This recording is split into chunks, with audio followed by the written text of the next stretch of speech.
It will suck all the remaining moisture from her, stinging her, biting her, keeping her from sound sleep.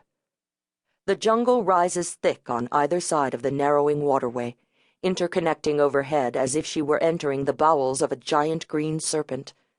Miraculously, or so it seems to her, she actually arrives somewhere at the end of each day alive. And closer, she hopes, to Robert Louis. The sun becomes shrouded by gray clouds. Their canoe passes some reeds, and the screeches of grasshoppers ring in Marika's ears. She sits with her hips wedged between the narrow sides of the vessel, her feet resting in an inch of muddy water in the bottom of the hull. Her toes show the last traces of red nail polish she applied months ago, back when she still lived with Seb. During her worst, most unattractive times, she often imagines he can see her, like when she's squatting on muddy riverbanks brushing her teeth, or smearing bloody mosquitoes from her face. What would he think of her now?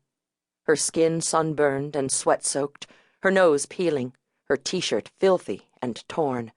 Surely his worst suspicions about this trip would be confirmed. Marika pulls her hat's brim even lower. Rain falls, the heavy, cold drops shocking her skin. But rain is always welcome over sunlight, allowing her the rare chance to cool off. She never stops sweating otherwise, not even during the night. This world is sticky and sultry without respite. Thomas stands behind her, manning the outboard of the canoe. The prow of the boat is carved in the shape of a crocodile head, and Marika likes to imagine him riding the very creature of creation. The locals believe that the earth was once completely covered with water. Then, in boredom, or perhaps arrogance, a giant crocodile dived down to the bottom of the sea and returned with mud on its back. Thus the world was formed. As creator, the crocodile is the most feared animal in these parts. It is the king of the gods in a land where locals believe that every plant and animal, every stream and stone, contains spirits requiring near-constant propitiation. Even the missionaries' religions compete with the crocodile. Once, when beginning her search for Louis, Marika saw a carving in a spirit house of Jesus himself riding on a crocodile's back. "Missus," Thomas says. The canoe stops moving and butts against reeds. She looks back, seeing him pointing to a narrow corridor between a cluster of mangroves. "Tobo," he says. "How far to his village?" she asks. "Not far." But Thomas doesn't move. A hornbill with a giant yellow beak flies above the jungle canopy, its wings making a sound like an approaching chopper. Marika knows choppers don't come this far into the jungle, though. Virtually nothing does. The malarial swamps plague any attempts at civilization. Mostly hunters pass through, their crude lean-tos appearing beside the creek every few miles. The more deadly it is for humans, the more rich the game. Wild pigs, giant cassowary birds, the docile, helpless couscous, a marsupial that can be plucked from the trees.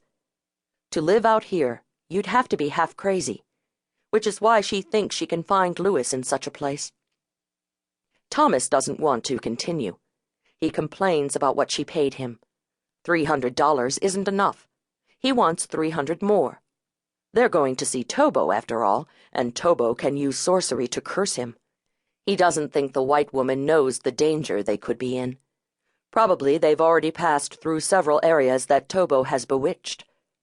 Thomas touches the cross around his neck, wondering, as he has for many years, just how powerful the Jesus spirit is. The missionaries told him that Jesus is a king, a big man among all big men, but Thomas has long had his doubts.